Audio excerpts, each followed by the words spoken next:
Да там, брат, короче, такие дела. Да говори ты нормально, что ты на себя пуху накидываешь? Говорит, выключите Коран и включите обратно песню. Когда Тупак зачитывает под биты, признайся, сердечко-то ёкает. А как кого-то из них пристрелят или прирежут? Видели этот пафос на похоронах? Корешки твои подогревать тебя будут первые месяца 3, а потом начнется. Ну, брат, не обессудь, у нас другие дела есть. Кроме того, чтобы тебя на зоне греть. 13-14-летние знаете, о чем мечтают? Портак набить. Тебя шайтан разводит как лоха. По-другому делают? Аллах. Какой молодец, имя Аллаха решил набить. Солдат Аллаха. Только Бог может судить меня. А начинается-то все безобидно. Имя мамы набить, имя сестры. Ути-пути, как это мило. Я за тебя пулю словлю, да уймись ты уже. Пулю он словит. Да ты лучше дуа за меня сделай. Но когда разборка назревает, какой вопрос задают? Брат, ты молишься и наркоту продаешь, как так? Ладно, брат, ради Аллаха прощаю его. Ради Аллаха, говоришь, понторез? Сестры мне всегда говорят, хотела бы я быть женой пророка. Мусульманки же скромными должны быть. Ай, короче. Братья, сестры, ставьте лайки, пожалуйста. И комментарии пишите. Это для дела нужно. Чтобы YouTube продвигал эту лекцию дальше. И чтобы еще больше людей получили пользу от лекции. И на канал подписывайтесь.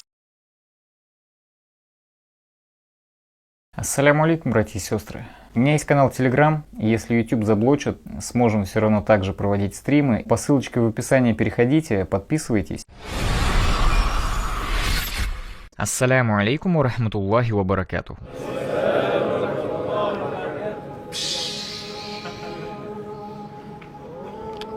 Мои братья и сестры, перед тем, как мы начнем, хочется высказать то, что у меня на душе. Кто меня хорошо знает, видит, что мне трудно улыбаться. Это все потому, что у меня сейчас очень депрессивное состояние. Мои крылья сломлены, мой дух пал.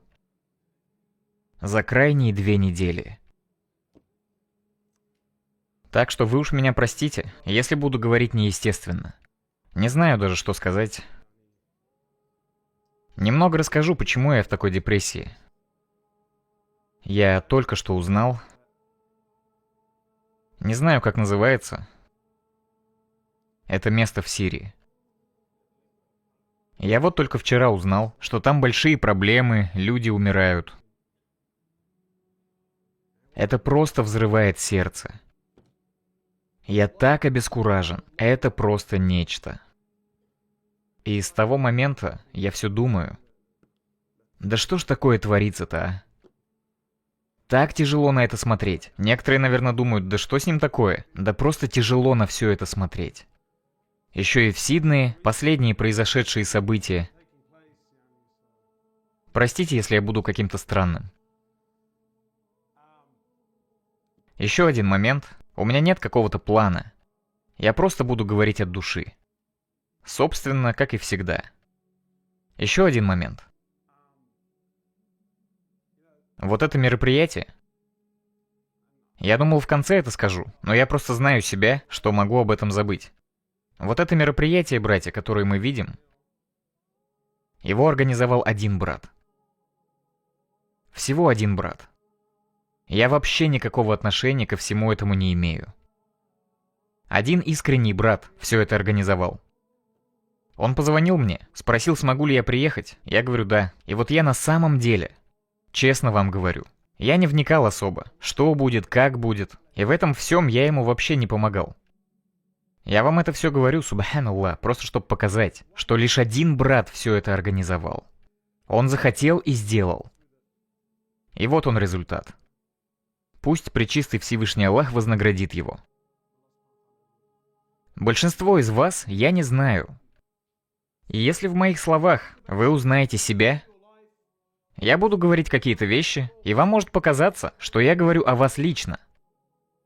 Но у меня такой задачи не стоит. Кого-то задеть, обидеть, кого-то унизить. Видит Бог, моя задача — вселить надежду в людей. Просто было уже такое, что после проповеди брат ко мне подходит и говорит, «Брат, а ты про меня говорил, да?» Реально такое спрашивали. Я говорю, в смысле, как я про тебя мог говорить? Почему так думаешь? А он реально думал, что я о нем говорю. Но ты, говорит, прям про мой случай говоришь, прям про мою жизнь. Ну а как этого избежать? Все равно кто-то себя узнает. Допустим, я говорю о каком-то пороке. Но я виноват, что ли? Что больше, чем у половины он есть. Что теперь эту тему не поднимать, если из-за этого пара человек может обидеться? Да не собираюсь я никого обижать. Мне за это никто не платит. Типа мне денежку дали, я пошел всех грязью поливать. Я искренне, ради Аллаха, хочу побудить вас к чему-то хорошему. Если кого задел, не обессудьте. Допустим, я говорю про бриллиантовые часы. Но если у какого-то брата они окажутся, ему что, обижаться обязательно? Хорош, это ж просто пример. Нет у меня цели задеть. Так что давайте в этот момент зафиксируем, ладно, да? Чтоб потом. Без обид. С именем Аллаха. Хвала Аллаху, мир и благословение Его пророку, Его семье и Его сподвижникам. Я восхваляю Всевышнего Аллаха, Царя Господа Вседержителя, Создателя семи небес и земель. Мир и благословение Его пророку. Саллаллаху алейхи вассалям. Братья и сестры, наша жизнь так коротка. Намного короче, чем ты думаешь. У всех у нас мечты, планы, амбиции, надежды. Но давайте посмотрим реальности в глаза. Смерть придет за тобой, она настигнет тебя до того, как ты всего этого достигнешь. Как минимум раньше, чем ты получишь половину всего этого. Ни у кого нет гарантий, что наступит завтра. Смерть придет, 100%. Она обещана. Это реальность, это истина. Это действительность. Никто не знает, сколько ему осталось. Мои братья и сестры, для чего мы вообще были созданы? Для какой цели Пречистый Всевышний Аллах привел нас в этот мир? Зачем? Зачем мы здесь с вами? Вы можете в чем-то со мной не согласиться. Что бы я ни сказал вам, по многим вопросам есть разные мнения. Согласны будут не все, не будем зацикливаться. Я всем желаю добра, просто делюсь своей точкой зрения. Хотите, прислушивайтесь, хотите нет, я не шейх, не алим, не муфтий. Я ничто, я просто никто и ничто. Если понравилось что-то, что я сказал, извлеки из этого пользу. Это от Аллаха. Не нравится, не слушай, иди дальше. Не надо придираться. Не надо. Сколько людей, столько и мнений. Так зачем, мои братья, мы здесь? Для чего Аллах создал нас? В игры играть? Ну серьезно, для чего мы здесь? Чем больше времени провожу с молодежью, тем больше вижу, чем они живут. Но не надо их винить. Молодежь такая, какие те, кто их воспитал. А то вот свет клином сошелся на молодежи. Молодежь такая-сякая. Какой молодежь воспитали, такая она и есть.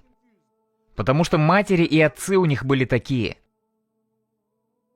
Легко показывать пальцем, говорить: смотри, какой он. Твой сын, твоя дочь — это отражение тебя. Твое отражение, того, на что ты тратил время, что делал. Твой ребенок тебя копирует. Да, конечно, каждый все равно своим путем идет. Но в целом он твоя копия. Так зачем мы здесь, мои братья? Смысл жизни в чем? Жениться? Это весь смысл жизни. Красивые шмотки. Это цель моего существования. Большой дом построить. Для этого я здесь. Или я здесь, чтобы служить Аллаху, пречист Он Всевышний? Для этого я здесь. Для чего Аллах поместил тебя на эту землю? Ненадолго. Да, Аллах дает время, но сколько его осталось конкретно у тебя? 80 лет, 90, ну 100 лет, дальше что? Потом ты уйдешь. Ты уйдешь, и что ты возьмешь с собой? Что ты возьмешь? Братья, эта жизнь настолько скоротечна. Просто нереально. Аллах поселил тебя ненадолго на земле, чтобы ты поклонялся Ему, служил Ему, прославлял Его, чтобы сам соблюдал ислам. И второе. Здесь два аспекта. Цель твоего нахождения на земле — это самому ислам соблюдать и распространять ислам. Все просто. Соблюдать ислам и призывать к исламу. Вот цель твоей жизни. Вот зачем ты здесь. Мои братья, Аллах не нуждается в нас. Сколько у тебя денег, сколько ты успел заработать, сколько у тебя тачек, какие они, насколько большой у тебя дом, сколько спален в нем, есть там бассейн или нет, какое покрытие на крыше. Всевышний Аллах не на это смотрит. Пророк сказал: этот мир проклят, и проклято все, что в нем, кроме поминания Аллаха и того, что ему угодно, кроме знающего и кроме обучающегося. Посланник Аллаха, саллаллаху алейхи вассалям, сказал, этот мир настолько никчемен, настолько он ничего не значит перед Аллахом. Это такая дешевка, он ничего не стоит. Пророк сказал, если бы этот мир хоть что-то значил бы для Аллаха, Аллах не дал бы ни одному кафиру ни одного глотка воды. Ни одного глотка воды не дал бы Аллах ни одному кафиру. Вы только представьте, сколько в мире тех, кто ненавидит пророка, врагов ислама, которые борются с исламом. Но Всевышний Аллах все равно кормит их, открывает им двери к деньгам, машинам, женщинам, дворцам, к власти, к славе. Аллах дает им. Почему? Да потому что весь этот мир ничего не значит для Аллаха. В нем нет ценности.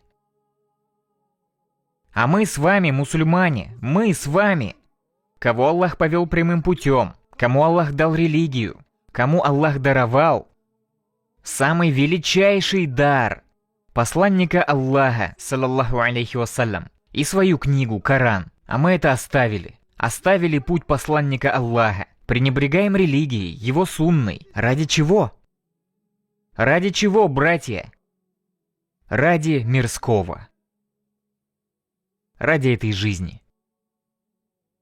Покажите мне, кто из этого мира смог что-то унести. Хоть кто-то смог что-то унести с собой на тот свет? Но мы наступаем на те же грабли, повторяем те же ошибки. На чьей ты стороне? Ответь себе, на чьей ты стороне? На стороне Аллаха? На стороне пророка Мухаммада? На чьей ты стороне? И не надо себя обманывать. Слова, болтать все умеют. Если бы рай можно было заслужить только болтовней, мы бы все попали в высший рай Фирдаус. Но посмотри на пророка и его сподвижников. Они говорили очень мало, а делали много. А сегодня мы много говорим и так мало делаем. На чьей ты стороне? Понятно, братья, что каждый человек стремится к счастью. Мы все стремимся к успеху, все и каждый. И мусульмане, и не мусульмане. Все хотят быть успешными. Все хотят быть счастливыми. Этого хотят абсолютно все. Ну так Аллах послал тебе пророка. Аллах послал тебе свою книгу, Коран, чтоб ты узнал, кто в судный день преуспеет. Какая группа будет счастлива. А мы это забыли. И к чему обратились? Ну скажите, к чему? К чему мы обратились? Мне говорят, брат, почему мы страдаем? Ну подумай сам, почему мы страдаем? Пророк, саллаллаху алейхи вассалям, сказал, я оставил вам ясный путь. Я показал вам ясную, прямую дорогу. Ее ночь, как ее день. Ее ночь подобна ее дню. На этом пути все ясно. Пророк объяснил нам все до мелочей, даже как подмываться после туалета. Нет, вы вдумайтесь. И даже не только как подмываться, но и какой рукой. Даже этому он научил нас. Аллах передал нам через пророка такую подробную религию. Если ей следовать, ты не заблудишься. Пророк конкретно дал нам всем карту. Люди спрашивают, зачем мне религия? Слышали такое? Зачем мне религия? Знаешь, зачем тебе религия? А это твой навигатор по жизни. Это твой GPS-навигатор. Без ислама ты потеряешься. Ты будешь следовать за страстями. Ислам — это GPS.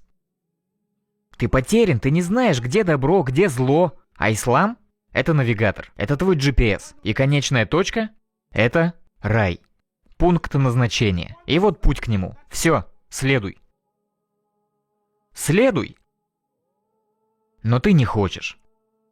Дорога ясная. Вот она, я ее вижу. Но каждый считает себя ученым, доктором. Типа люди сами знают, как им жить.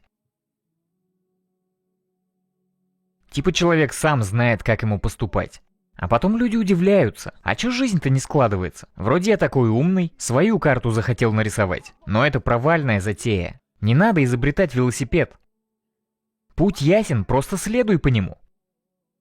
Мои братья, мои сестры, Пожалуйста, поймите эту идею. Пречистый Всевышний Аллах не требует от тебя, чтобы ты изобретал правила. Двух истин не бывает. Вот иной раз, да, люди думают: так, ага, вот он путь. Но я сейчас этот путь улучшу, дополню, добавлю что-то. Коррективы внесу, так сказать. Аллах от тебя этого не требует. Он хочет, чтобы ты ислам соблюдал. Аллах все четко разъяснил. Вот мой путь, вот моя дорога, вот мой пророк. И вы обретете успех только, если пойдете по этому пути. А все остальное, кроме пути Всевышнего, приведет тебя к разрушению. Даже если это преподносится под соусом ислама. И здесь уже мы перешли на тему бида, религиозных новшеств. Если я выдумаю свою форму поклонения и буду по этому методу искренне поклоняться Всевышнему Аллаху, если эта форма поклонения не узаконена Аллахом через его пророка, это будет отвергнуто, ведь это нововведение. Аллах ясно сказал: вот дорога, вот путь, совершенный, следуй ему и преуспеешь. Не будешь следовать, что-то свое привнесешь, свой путь выдумаешь, не преуспеешь. Очень просто. Очень просто. Так что, мои братья, возвращаясь к теме, куда мы идем?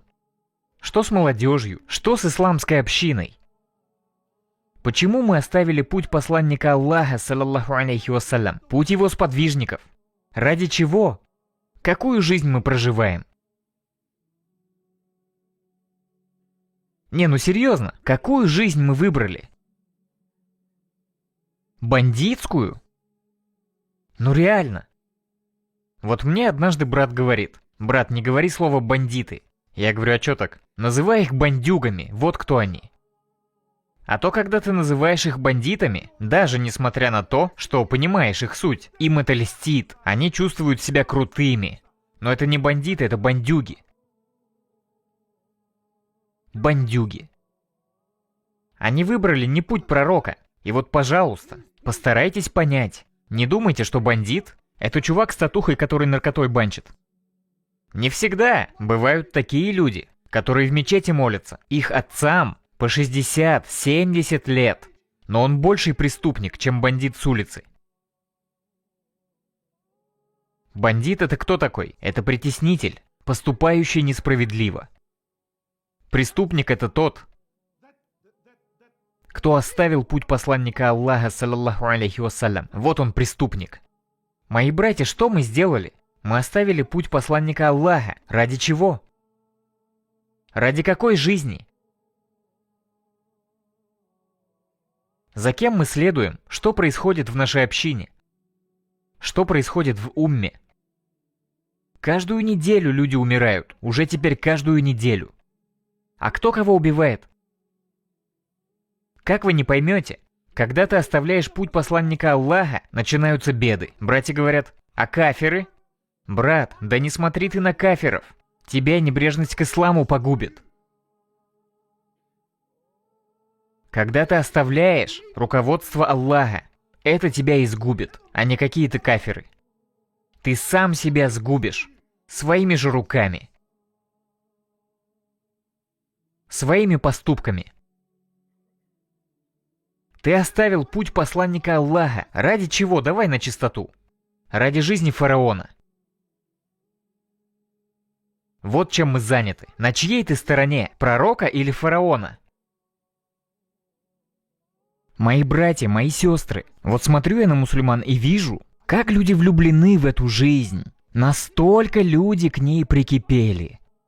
Брат, ты видел? Ты слышал? Видел, на чем он ездит? Видел, что носит? Братья, ну как так можно? Ну как можно-то так? Если выберете жизнь пророков, вас ждет и конец, как у пророков. А если выберете жизнь фараона, может случиться так, что вас ждет судьба и конец, как у фараона. Мусульманин ты или нет, если выбираешь путь фараона, рискуешь, что и конец будет, как у него. Выбрал мирское, как фараон, и закончить можешь, как он. Посмотрите, как мы живем. Вы только посмотрите. Если не умрешь от пули, тебя убьют твои пороки. Я своими ушами слышал историю. Один из моих шейхов мне рассказывал. Он пошел старика навестить. Семья этого старика позвала его. И опять же я говорю вам, преступник — это не только чувак с татухами, с модным логотипом на сумке. Не-не-не. Преступник — это тот, кто оставил путь посланника Аллаха, саллаллаху алейхи вассалям. И вот, значит, этот шейх пошел к нему, а тот уже был недалеко от смерти. Старик этот. И вот шейх рассказывает.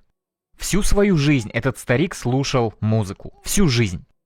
Разных известных египетских исполнителей. И вот шейх говорит. Семья?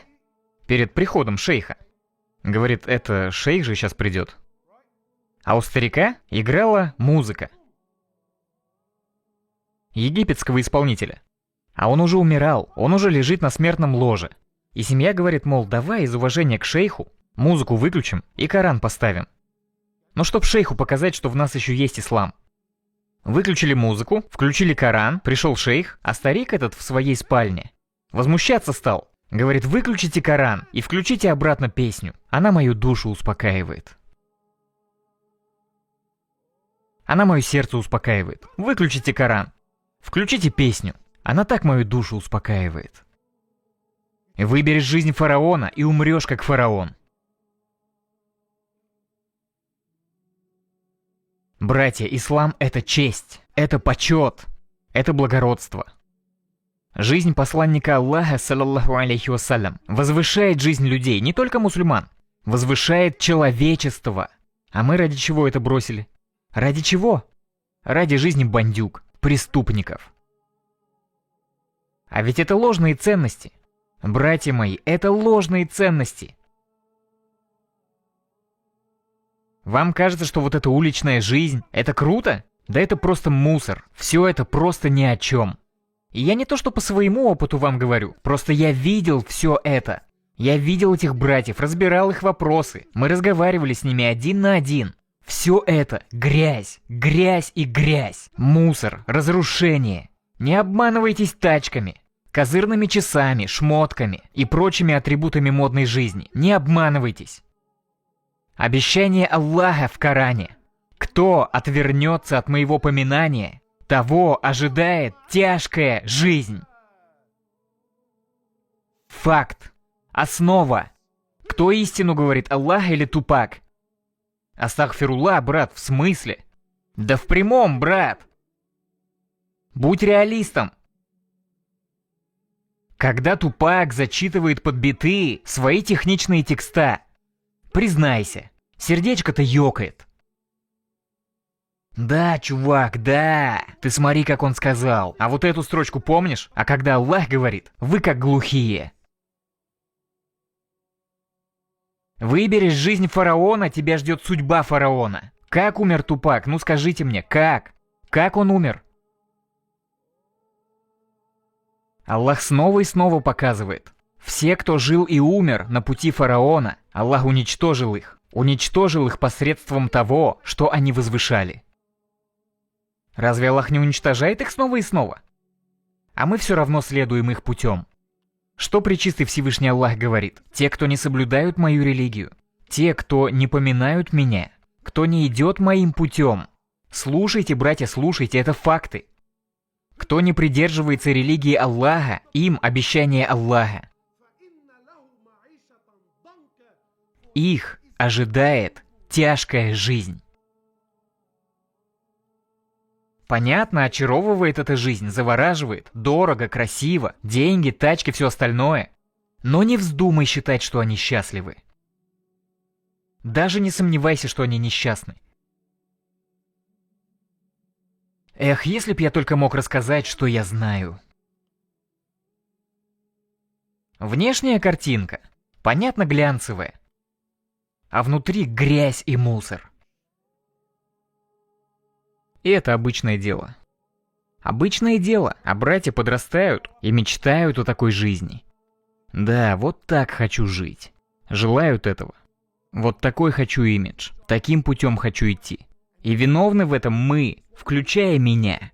Даже я виноват в этом. Почему? Да потому что истина в том, что и религиозные братья любят такую жизнь, романтизируют ее, Мы в мечетях больше о бандитской жизни говорим, чем о жизни пророков и сподвижников. С пацанами сидим? Нет, ты слышал? А ты в курсе? Мы только об этом и базарим. Кто там с кем, чё, какие мутки. А когда видим, что молодежь так живет? Нет, неправильно. Мы любим такую жизнь. Мы ее прославляем. Ну и в итоге что? Наши молодые братья и сестры чего хотят? Вот эту картинку. Почему? Это приносит уважение. Это приносит крутые тачки. Она дает красивых женщин. Дает то, дает это. Но вы забываете, что она еще кое-что несет. Как я уже сказал, мы оставили путь посланника Аллаха, оставили семьи, оставили жен, мы оставили наших матерей и отцов, продали все, что только имело какое-то значение, продали тех, кто заботился о нас, продали это, променяли это на жизнь людей, которым просто плевать на тебя.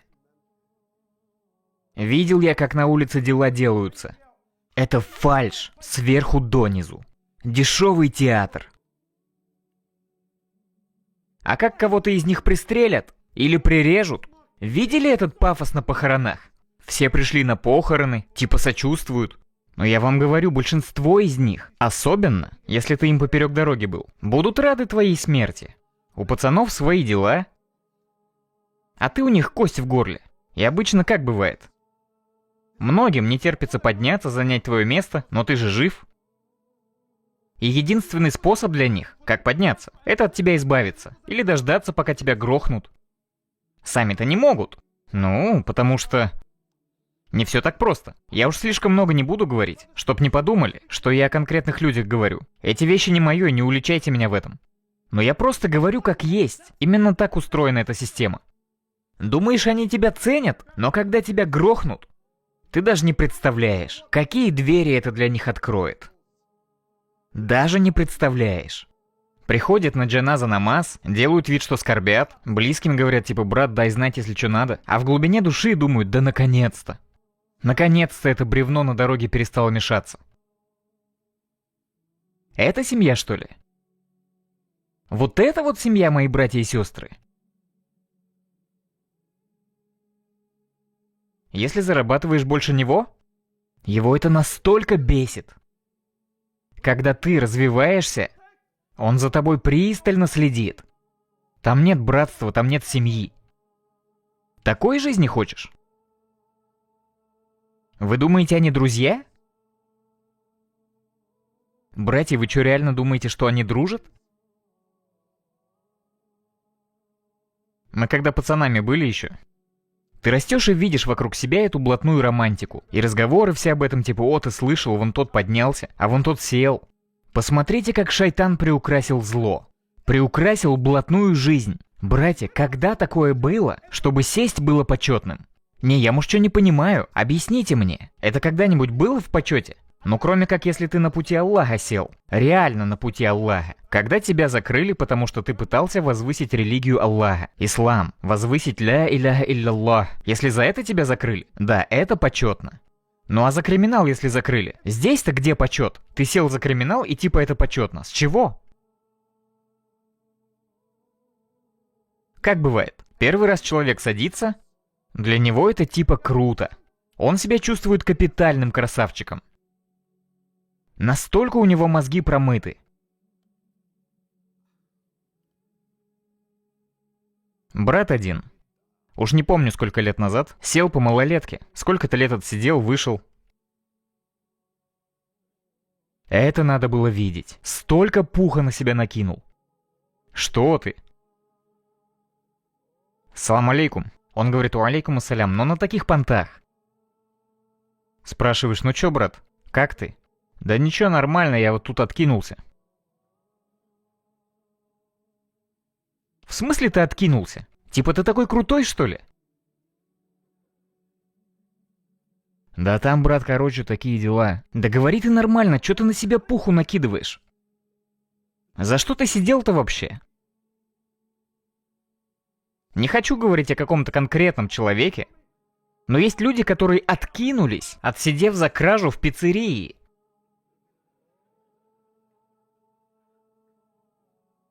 Ты же не знаешь, каждый за что сидел. Он тебе просто говорит «откинулся», и ты такой «о, круто». Думаешь, все отсидевшие такие крутые, что ли?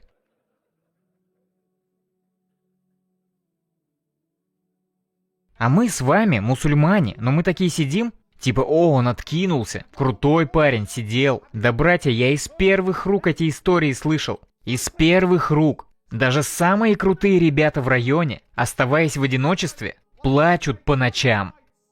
Ночами плачут, чувствуют себя отвратительно. Не могут они жить со всем этим. Картинка это все, обложка. В тюрягу хочешь? Вот, братья, вспомните, если кто кого-то навещал в тюрьме. Есть такие здесь, кто были там? Помню, как впервые навещал человека в тюрьме. Я просто был на 7-м небе от восторга, чувствовал себя просто Тони Монтаной. Почему? Я так-то хорошим парнем был. Криминал, все такое, эти вещи не мое. Но я же пришел в тюрягу. Да у меня там даже походка изменилась.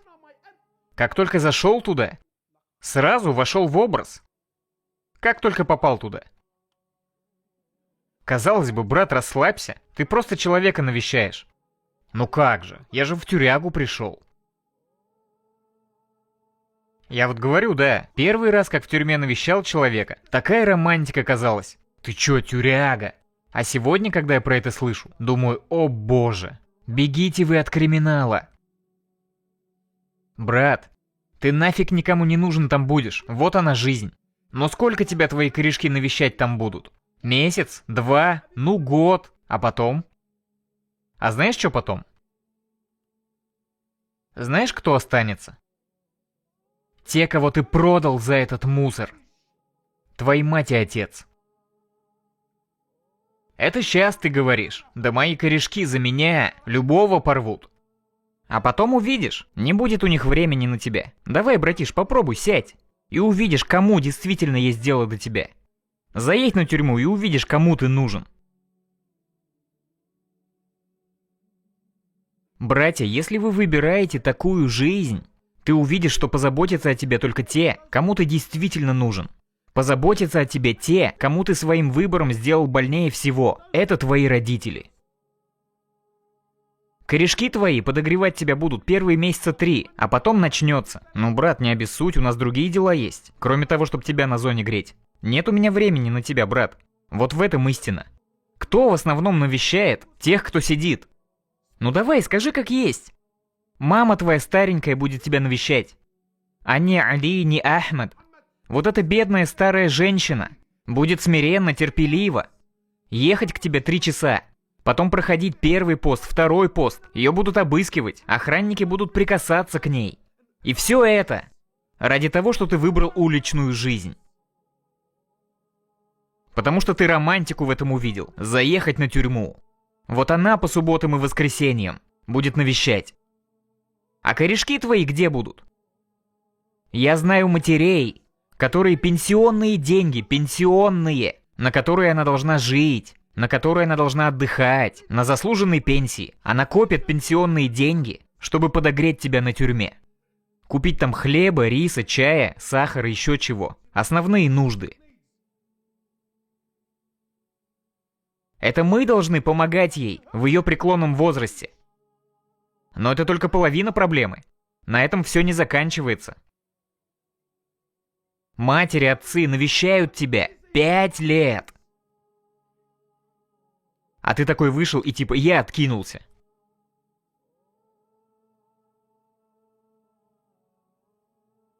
И ты опять за старое хочешь взяться. Тебя мать с отцом 5 лет навещали.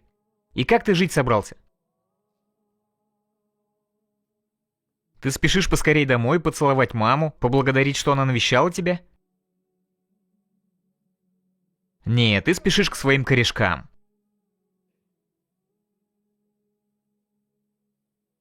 Мне как, говорить как есть? Или немного сгладить острые углы?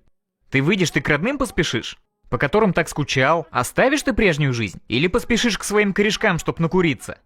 Вот это твоя жизнь? 5 лет на тюрьме провел. Твои мать с отцом глаз не смыкали. И теперь, когда ты вышел, вместо того, чтобы отблагодарить их, начать новую жизнь, что ты делаешь? Вот какую жизнь мы романтизируем. Вот как мы хотим жить. Молодые братья, которые смотрят, как рассуждают. Да, чувак, смотри, какие они крутые. Братья и сестры, эта жизнь просто мусор. Это не что иное, как мусор и разрушение. Если ты выберешь эту жизнь, тебя ждет судьба фараона. И когда придет время, тебя опустят в землю. И единственный почет, единственный успех, единственное счастье, которое ты можешь иметь в своей жизни, это путь пророка, саллаллаху алейхи вассалям. Все остальное разрушит тебя. Что почетного в этой уличной жизни? Посмотри, к чему она приводит. Это не просто жизнь, это целая система ценностей, это образ мышления. У тебя должна быть определенная походка, ты должен носить определенные бренды, использовать свой сленг. Шайтан глубоко закручивает тебя в эту порочную воронку. Я знаю, то, что я говорю, кого-то может оскорбить, но я говорю это ради Аллаха. Я не говорю о братьях, которые покаялись, изменились. В этом мире Аллах прощает все грехи. Но столько молодежи, очарованы блатной романтикой. 13-14-летние знаете, о чем мечтают? Портак набить. Брат, а зачем тебе это? Вот просто объясни мне, брат, для чего? Зачем тебе это? Мы знаем, зачем ему это. Я лично сидел с братьями, у которых вот такие бороды. И они говорят: брат, если бы портаки не были харам, я бы вот здесь вот это набил, а вот здесь вот это, и такую, и такую. О чем это говорит? О том, насколько мы это любим. А начинается-то все безобидно. С чего обычно начинается? Имя мамы набить, имя сестры. Ути-пути, как это мило. Тебя шайтан разводит как лоха. А некоторые по-другому делают. Аллах. Какой молодец, имя Аллаха решил набить. Солдат Аллаха. Только Бог может судить меня. Аллах точно будет судить тебя, не сомневайся. Вот с чего начинается. Вы кого-нибудь видели, кто на одном портаке остановился бы? Вот одну татуху кто набил бы и больше не делал. А начинается с имени мамы. А в итоге что? В Сахих хадисе передается, что пророк сказал. Пророк сказал? Проклятый, кто татуировки бьет. В Сахих хадисе говорится, что пророк передал от Аллаха. Прокляты. Прокляты. Те, кто наносят татуировки. И те, кому их наносят. Брат, скажи мне. Если за татуировку на тебе будет проклятие Аллаха, на что ты надеешься? А мы так любим татухи. Мы любуемся ими. Блин, крутая какая, а? И вот знаете больше всего, что меня прикалывает? Когда строят из себя скромника. Типа, у меня есть портак, но под футболкой не видно. Так у тебя из-под футболки ее все равно видно. Часть закрыта, но все равно видны пара строк портака. Типа, я полностью показывать тебе не буду, но ты знай, на мне модный портак.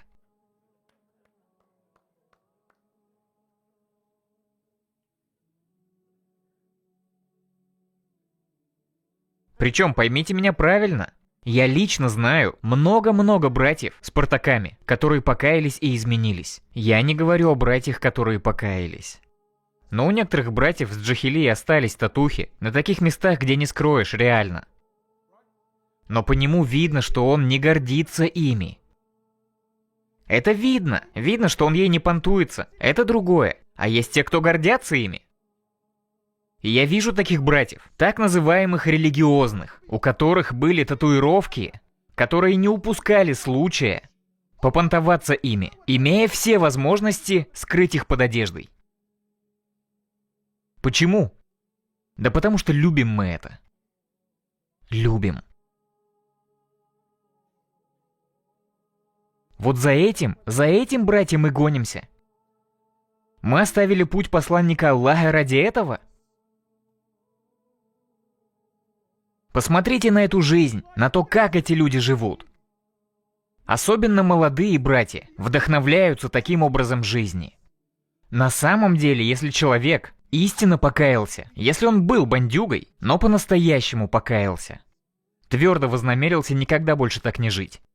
Так вот, те, кто реально покаялся, они такую жизнь ненавидят больше всех. Потому что они изнутри знают эту грязь. Они жили во всем этом. Так что молодежь, которая тащится от блатной романтики, я скажу как есть.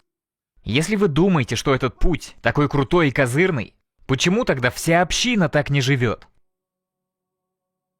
Ну серьезно. Давайте этим молодым братьям устроим показательный тест.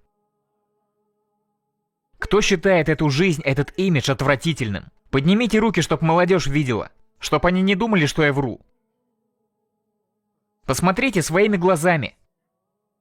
Да община мусульман уже по горло сыта криминалом. Вот были времена, когда, например, кого-то пристрелили, и это шок для людей. Как так? А сегодня?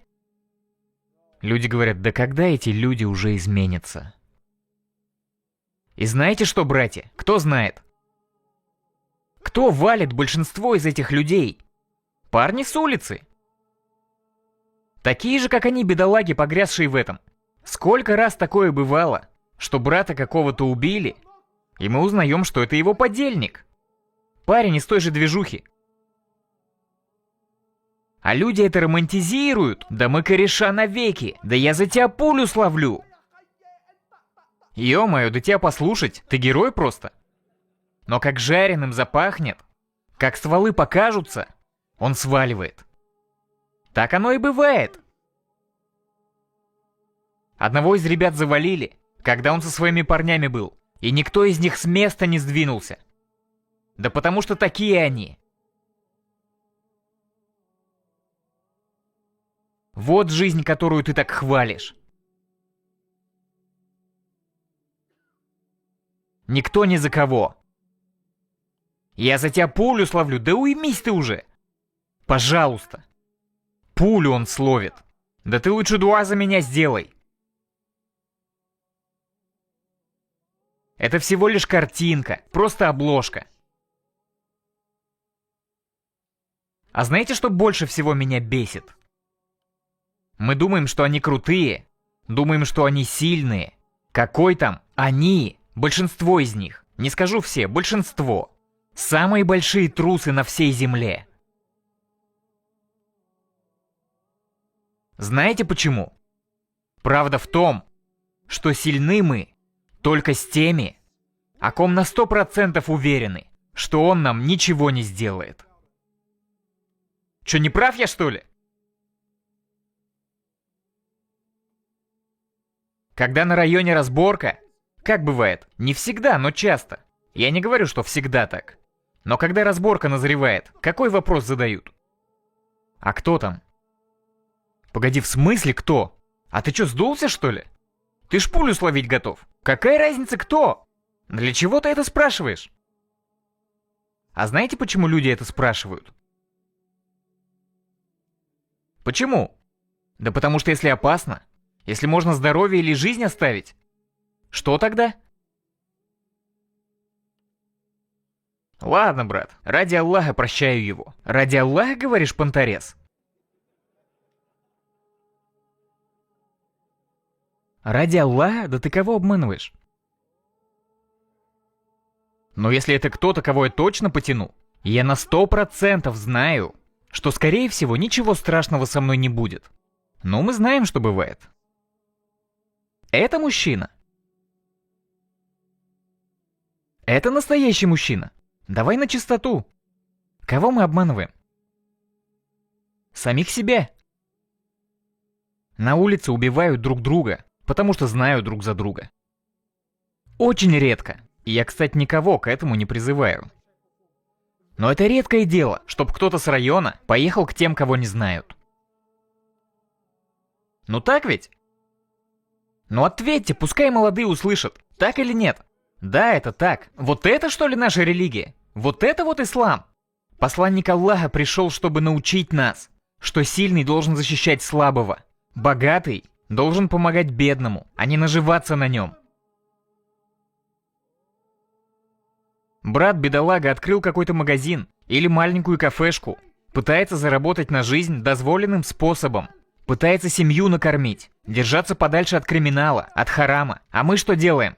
Нет бы помочь, поддержать. Мы у него бабки за крышу требуем. Как какие-то ракетиры. Да ты просто жалок, ты сам дешевка. Именно такой ты. Ты трус. Вместо того, чтобы поднимать общину мусульман, ты ее топишь. С бедолаги бабло трясешь. Сколько он зарабатывает? Пару косарей в день? А ты у него за крышу просишь $500. И за что? Что особенного он за это получит? Что ты творишь? Не-не, брат, я так делаю, потому что он шиит. Чё? Ты так делаешь, потому что он шиит? Где твой ахляк, где твой нрав? Почему ты не пытаешься призвать его к религии, к сунне пророка? Почему не пытаешься их спасти? Не, брат, он не один из нас, а один из кого? Пророк Аллаха, когда умирал Иудей. Иудей, субханаллах, Иудей. Когда он умирал, пророк Аллаха плакал. Сахабы говорят: о пророк, ты оплакиваешь Иудея? Он сказал: да. Человек умер при моей общине, а я не смог его спасти от огня ада.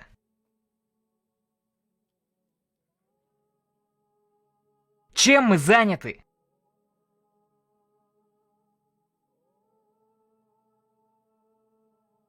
Мы любим эту порочную жизнь.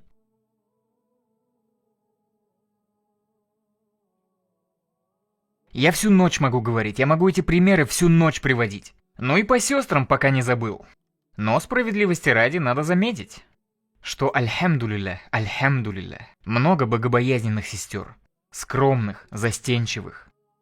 Пусть Аллах защитит их и приумножит для них благо. Но, к сожалению, зачастую сестры-мусульманки какие? Чего хотят сестры? Ну вот серьезно. За какого брата они хотят замуж? За того, который ведет простую жизнь, пытается исправиться, пытается соблюдать ислам, который большинство своего времени тратит, работая на благо ислама. Кто за такого замуж хочет? Всем каких подавай? Не-не, брат, это несправедливо по отношению к ним. Честно, астагфирулла. Так вообще не надо говорить. Нет, плохой пример, брат. Так чего мы хотим? Чего? Не надо сестер крайними делать. Мы же сами романтизируем всю эту уличную жизнь. И она ждет, сейчас вот я выйду за плохого парня, он мне сумочку купит такого-то бренда, шмоток. Вот только посмотрите, до чего мы скатились. Сестра, ты думаешь, эти женщины счастливы? Вот я знаю одну сестру, которая завидует каждой женщине из своего круга. Просто всем и каждой. Тачка, которую ты только в журналах видел. Шмотки, которые носят только знаменитости. Каждую неделю новая сумка и обувь. Но когда она звонит мне, пожаловаться, что муж ей изменяет, и она ничего сделать не может. Или ее муж шатается где-то с пацанами, по 2-3 дня дома не бывает. А снаружи все так козырно, все так круто. А внутри-то что? Что внутри? Если вы измеряете успешность мирским, сестры, если статус, ценность вашего мужа в ваших глазах основывается на его достижениях в мирском, выходит, твой любимый пророк был худшим мужем, что ли, для своих жен? Язык повернется у кого-нибудь это сказать? Как вы думаете? Упаси Аллах, посланник Аллаха был худшим мужем? Пророк сказал: лучший из вас — это лучший к своим женам, и я лучший к своим женам. Что из мирского пророк давал женам?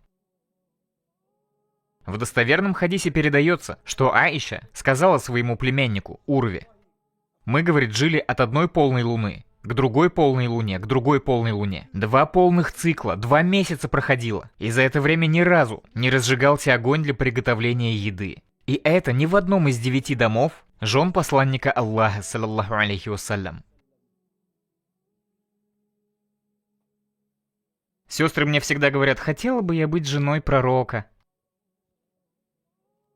Сестра, пожалуйста, пожалуйста, успокойся, уймись.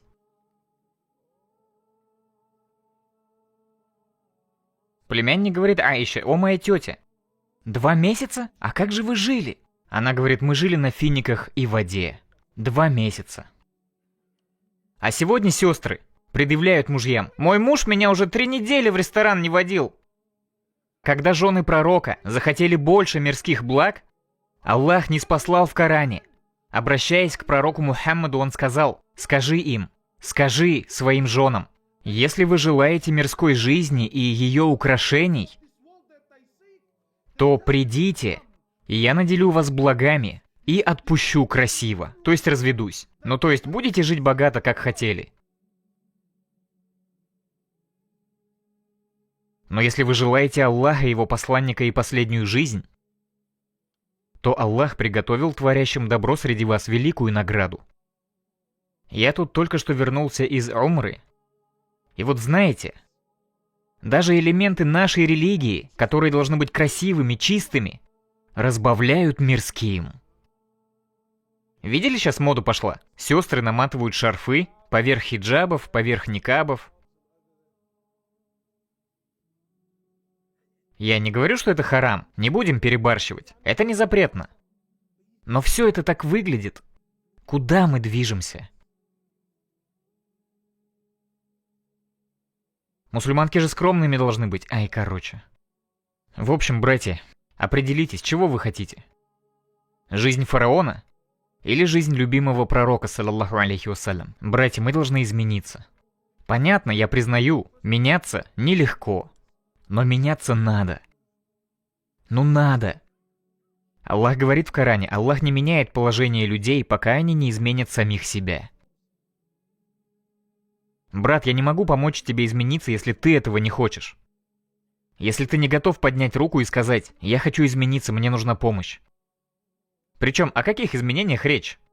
Чтобы люди все поголовно шейхами стали? Учеными? Да нет, речь не об этом. Но начни меняться, меняться к лучшему. Пожалуйста, вынесите из этой лекции урок. Это мой посыл ко всем вам. Очень прошу. Братья, сестры, начните читать намаз. Это сложно? Просто начните молиться. Не позволяйте шайтану вас обмануть. Смотрите, что он делает. Брат, ну как я буду молиться, я же работаю. Ну как я буду молиться, у меня же девушка. Брат, ну как я буду молиться, я ж пиво пью. И так далее. Братья, сестры, пожалуйста, подумайте, как 2 греха в сумме могут дать благо. Употребляешь наркоту или пиво пьешь. Это 1 харам, 1 грех. Но то, что ты намаз пропускаешь, это еще 5 грехов в день. Не позволяй шайтану разрушить твою вечную жизнь. Твой намаз между тобой и Аллахом. Никому не позволяй мешать тебе молиться. А то вот говорят, брат, я слышал, что если ты пьешь, то 40 дней нельзя намаз читать. Откуда вы все это берете? Молись. Неважно, что ты делаешь в жизни, брат, сестра, молись. Я не оправдываю грехи. Ни в каком виде я не оправдываю харам. Я просто говорю. Даже если грешишь, надеюсь, понятно изъясняюсь. Даже если ты грешишь, совершаешь какой-то харам. Даже если ты говоришь, сегодня в клуб пойду с пацанами тусить. И ты меня не остановишь. Окей, не остановлю. Это между тобой и Аллахом. Но, пожалуйста, до похода в клуб прочитай ночной намаз. Что в этом плохого? Еще говорят, брат, это лицемерие. Вот ты и есть лицемер. Сядь и уймись. Потому что когда ты вот так рассуждаешь, ты людей от религии отталкиваешь. А некоторые братья, пытаясь остановить брата от продажи наркоты, указывают на единственное хорошее дело, которое он делает. Брат, ты молишься и наркоту продаешь. Как так? И что в итоге брат делает? Прекращает молиться. И виноват ты в этом. Не помогай шайтану против брата. Не помогай шайтану против твоей сестры. Я что говорю парням? Брат, хочешь в клуб пойти? Бухнуть хочешь там? Окей, но намаз прочитай. Ты же можешь? И постарайся вернуться из клуба до фаджра. Братья и сестры, пожалуйста, вернитесь к исламу, вернитесь к намазу, вернитесь к Аллаху. Начни улучшаться. Ради пречистого Всевышнего Аллаха. Вот я бы хотел узнать, какие намерения вы сделали. Пусть это будет примером для других. А то как бывает, пришел на лекцию, посидел, посмотрел, вроде зарядился, мотивировался, посмеялся, а в итоге ничего не изменилось. Не надо так. Если ты почувствовал какую-то искру, немедли возьми намерение на то, чтобы регулярно что-то делать. И я хочу услышать ваши намерения. Все можете не рассказывать, но какие-то намерения я бы хотел услышать. Для примера другим. Кто готов руку поднять после того, как прослушал лекцию? Кто готов взять какое-то намерение на то, чтобы в чем-то измениться? Да, брат, какое у тебя намерение? Что хочешь изменить? Круг общения. Хорошо. Ты хочешь отфильтровать свой круг общения от тех людей, которые отдаляют тебя от Аллаха. Вот что важно в намерении. Намерения должны быть посильными, реальными.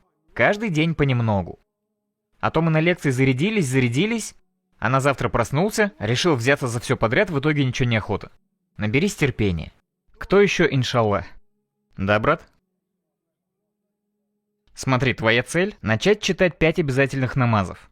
Для этого, смотри, выбери хотя бы один какой-то намаз и пообещай: о Аллах, что бы ни случилось, этот намаз не оставлю.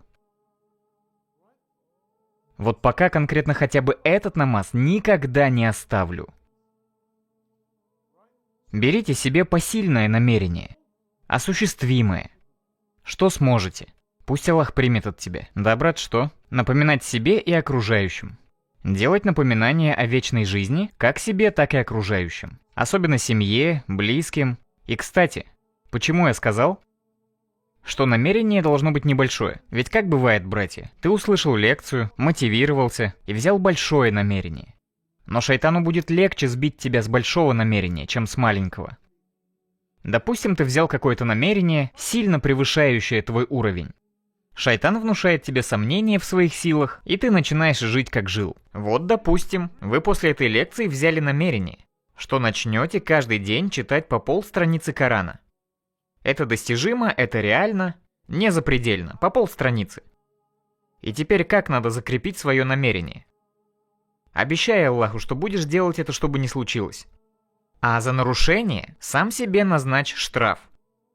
Ну то есть как? Некую санкцию. Типа штрафа за превышение. В общем, пообещай Аллаху: о Аллах, даю слово, что с этого дня каждый день буду читать по полстраницы Корана. Но и по-любому наступит такой день, когда все-таки полстраницы ты не прочитаешь. Ну, скорее всего. И ты должен дать слово, что если не прочитаешь полстраницы, тогда... И вот послушайте внимательно. Обещай Аллаху: о Аллах, даю слово. Если не прочитаю, на следующий день я прочитаю 2 страницы. И еще раздам определенную сумму на милостыню. И сумма эта должна быть достаточно ощутимой для тебя. Не $3. А то сразу за весь год откупишься и все на этом. Это должна быть сумма ощутимая. Почему? Ну потому что когда придет день, и ты не прочитаешь свои полстраницы, и в искупление ты, как порядочный человек, верный своему слову, прочитаешь 2 страницы и денег дашь. Если ты будешь придерживаться такой системы, знаешь, что будет? Когда придет день, и ты не прочитаешь свой норматив, полстраницы Корана, и шайтан увидит, что ты верен слову данному Аллаху, шайтан выберет из 2 зол меньшее. Он скажет: братан, бери-ка ты Коран и прочитай уж свои полстраницы. Ведь если пропустишь, завтра мне это будет стоить того, что ты 2 страницы прочитаешь и раздашь денег. Так что читай уж ты свою половину. А что будет, если штраф не назначить? А то же самое, что бывает в 3 часа ночи на дороге без камер. Ты что делаешь? Ну не встанешь же ты на красный. А если встанешь, ну это что-то нереальное. Проедешь ведь? А почему? Так штрафа же не будет. А если бы ночью штрафовали на пустой дороге, каким бы крутым водитель не был, он остановится. И что, он законопослушный такой? А почему тогда? Да потому что камера смотрит на него.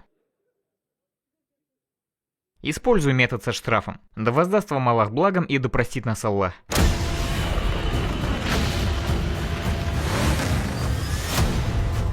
Это твой шанс заработать награду. Ассаляму алейкум рахматуллахи баракату, уважаемые братья и сестры. Переводить эту лекцию я еще не начинал. Деньги на нее можете скидывать по номеру, который сейчас будет на экране. Пусть Аллах воздаст вам всем благом.